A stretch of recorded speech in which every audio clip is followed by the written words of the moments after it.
Niamatpur sub traffic guard পুলিশের তরফে বাহন চালকদের সচেতনতা করা হলো নিয়ামতপুর নিউ রোডে। আসানসোল দুর্গাপুর পুলিশ কমিশনারেটে নিয়ামতপুর সাব ট্রাফিক গার্ড পুলিশের তরফে বাহন চালকদের আজ দুপুর 12টায় একাধিক বিষয়ে সচেতন করা হলো কুলটির নিয়ামতপুর নিউ রোডে, যেখানে নিয়ামতপুর সাব ট্রাফিকের সাব ইন্সপেক্টর দিলীপ ধীবর নিয়ামতপুর ও কুলটির বাহন চালকদের গাড়ি চালানোর সময় সিট বেল্ট পরে গাড়ি চালানো, ট্রাফিক সিগন্যাল দেখে গাড়ি চালানো, মদ্যপ অবস্থায় গাড়ি না চালানো তথা যাত্রীর সাথী অ্যাপ বিষয়ে সচেতন করা হলো। ড্রাইভার আছেন, আমার একান্ত অনুরোধ, মদ্যপান অবস্থায় গাড়ি চালাবেন না এবং সিগন্যাল দেখে গাড়ি চালাবেন।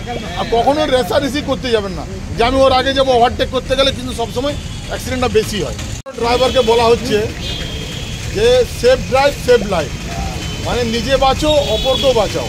প্রত্যেকে কিন্তু গাড়ি ড্রাইভিং করার সময় অতি অবশ্যই সিগন্যাল দেখে গাড়ি চালাবেন। যারা চার চাকা চালাচ্ছে তারা অবশ্যই কিন্তু সিট বেল্ট পরবেন এবং যারা মোটরসাইকেল চালাচ্ছেন তারা কিন্তু অবশ্যই হেলমেট পরবেন আর ট্রিপল লাইট বাইক চালাবেন না।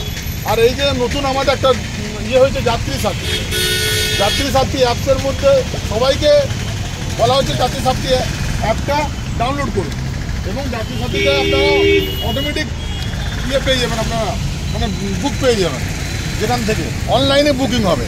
যাত্রী সাথী অ্যাপসটা সবারই জন্য এবং সকলের জন্য, যাতে সবারই সুবিধা হয়, মানুষের সুবিধার জন্য যাত্রী সাথী অ্যাপসটা আমাদের হয়েছে।